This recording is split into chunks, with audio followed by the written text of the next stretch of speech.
Candy Kittens is a brand made by Jamie Laing and Ed Williams. Jamie Laing is best known for his appearance in Made in Chelsea in 2011, and he also runs his two podcasts, Private Parts, which is run by co-host Francis Bull, where they discuss their own private diaries for the world to laugh along to, and then another one where his co-host is his wife, Sophie Habu. Ed Williams has a short history with business. From what we can see from his LinkedIn, it ranges from creative designer back in 2009, and he also was an investor in Tuckstore in 2021 in London. He also created websites for people, which you can also see on his recommendations on LinkedIn. These two put their heads together back in 2012 to create the now loved, as I mentioned earlier, Candy Kittens. They're adorable kitten-shaped sweets that are recommended for big kids who still had a sweet tooth. As a bonus, these are also 100% vegan, which makes them all the more popular, as you can probably imagine. Recently, they sparked up way more controversy than probably they could have imagined when the two paired up with popular Netflix show Sex Education after the finale was released. Now, I've actually watched this series, so in a nutshell, I'll break it down for you. It's about a young teenager called Otis who has a selfish sex therapist mother. He and his crush, Maeve, decide to bring in some money inside the school by creating a sex clinic where teenagers and fellow students would go to them, discuss problems that they're facing during sex or insecurities about their body, and Otis would give some pretty good advice about it. Cavendish is run by these problematic, though they don't appear to be, LGBT students, transgender. I think two of them are transgender and one of them is lesbian. Basically, the whole school is run with and by LGBT students, as you can probably see if you watch the trailer. Now, instead of portraying it as an educational and sort of, as you would imagine if it became all woke, it actually seems to be a criticism. In my opinion, anyway, I've watched it. All of them follow a stereotype. All of them follow the stereotype that we probably would.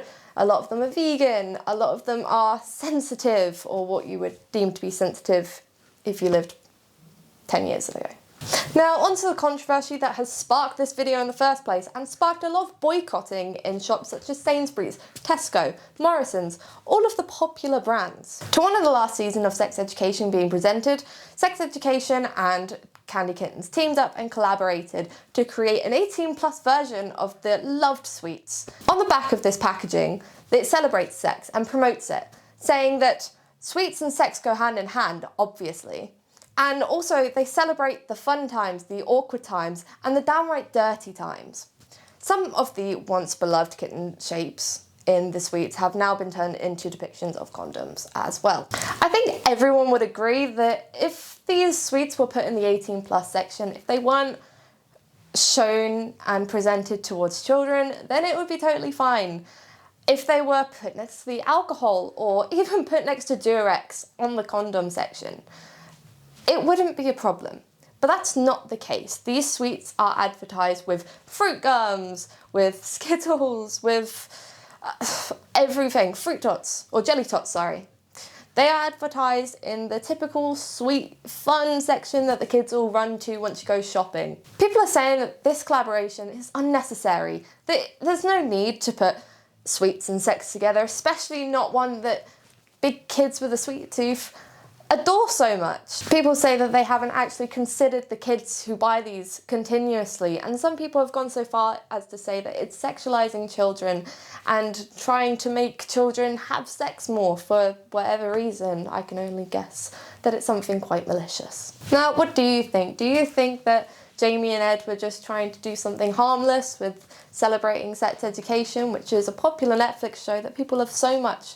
Or do you believe that it is a bit odd to replace such young loving sweets with condoms and promoting sex on the back of it? Some people argue that kids don't really care about the shapes of the sweets and they won't take knowledge of it. And if they do, they probably already know about it anyway. But will we replace jelly tots with some depiction of BDSM, extreme BDSM? I don't think we would. I think that that would be quite odd. and unnecessary, like people have said. Or if not that extreme, what about random sex toys to celebrate sex? What about genitalia, graphic genitalia? Obviously you can get so graphic with a condom, but it's obvious that it looks like a condom, especially to us who know what it is.